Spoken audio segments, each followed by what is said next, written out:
Yo, how's it going everybody? It's me, Arctic. Today's video we're going to be going over a weapons guide for Thoma.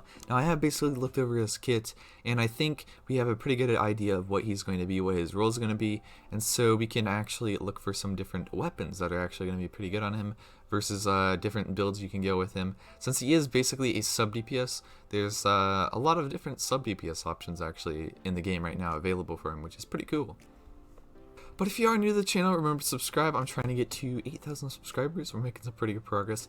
But anyway, let's get back to the video. Okay, so basically, Thoma's kit basically centers around him as a sub DPS, not necessarily doing like physical damage, not necessarily doing like on-field damage at all. He basically has an elemental skill that basically pops in and applies a shield. So he's kind of like Xinyan, except a bit better, I would say. And then his elemental burst, it's basically like a Xingqiu ult kind of, except it does give you a shield as well, which is kind of nice.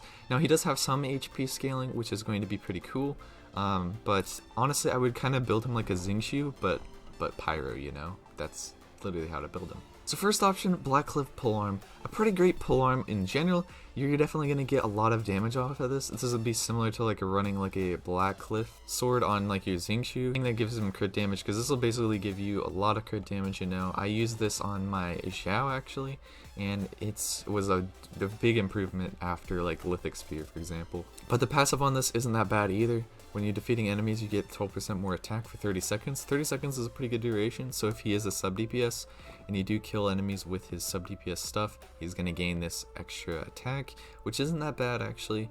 And so overall, I think this weapon is a pretty good choice, at least for if you want to run him as just a damage sub DPS. Match is probably going to be an extremely good option on him, except that its passive won't really apply when you're actually off the field, which is a little bit sad because this weapon is pretty good for like sub DPS characters like Rosaria and I guess Thoma now. But yeah, low base attack, but it makes up for that with crit rate, so you can basically stack a bunch of crit rate, crit damage, and a moderate amount of attack, and you're going to be chilling with actual stats, you know? Dragon's Bane is probably one of his better options actually, because it has Elemental Mastery as a substat, and since he is a sub DPS, you can pair him up with like someone like Tartaglia. I think Tartaglia would be a very good choice for this character as well.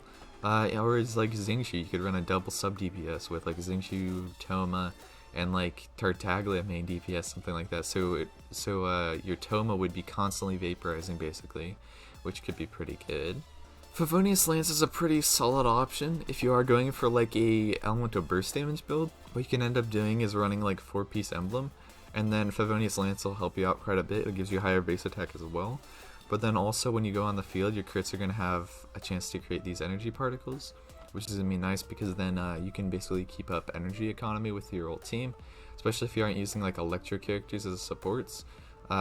Basically you can use Thoma to supply some more energy, so it's a pretty good weapon. Fang Cross Spear, this is the one that is craftable from the Inazuma story quests, and basically this one's similar to Dragon's Bane, except I think it's better on Thoma specifically, because it increases your elemental skill damage by 6%, and after your elemental skill damage hits opponents, you get some energy economy right here. It basically increases like your energy recharge. But then it has a higher base attack, and it does still have elemental mastery, so you're going to still be getting good reactions. Vortex Vanquisher isn't a bad option on Thoma as well. Basically this increases your shield strength and gives you some attack based on scoring hits on opponents, which actually can be triggered by like his sub DPS, I believe. Except that if he's not on the field, this won't work as well. But if you do really want to run Thoma main DPS, this weapon isn't that bad of an option since he does create his own shields. For Mortal Jadewing Spear, I think this is probably going to be like one of his best options, honestly. Because basically it's passive. I think it might actually trigger when you're off the field. I'm not sure though on that one. But it has a very high base attack and it comes with crit rate substat, so pretty good. I kind of hope to get one of these for Thoma, you know? Skyward Spine is a little bit better option than like the, you know, the Favonius Lance if you are going for his like Emblem build, just because it gives you a little bit more energy recharge, higher base attack, you know? Except its passive won't really help you out too much except for this extra crit rate, which is actually pretty nice. And then I guess when you do get on the field, if you do vacuum blades, that can trigger a little bit. Staff of Homa is probably one of the best options for this character, I would say. Basically increases your like crit damage by a whole bunch, and then based on your max HP, you get an attack bonus.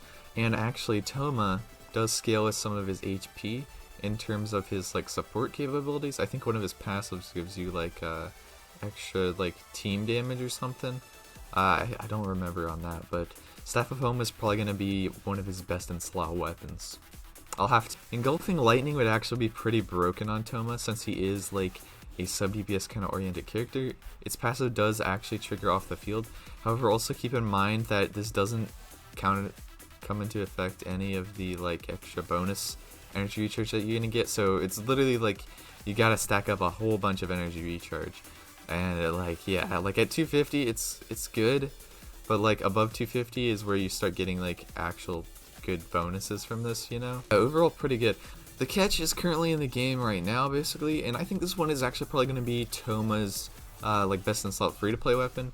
This because it increases your elemental burst damage by 32% at R5, which you can get from this event, and elemental burst crit rate by 6%, which is really good for like sub DPS characters. Energy recharge allows you to build like 4-piece, you know, of the Emblem of Severed Fate, and it's overall pretty good. Now there is a new weapon that is going to be coming out in update 2.2, and this one's actually pretty decent on Thoma as well.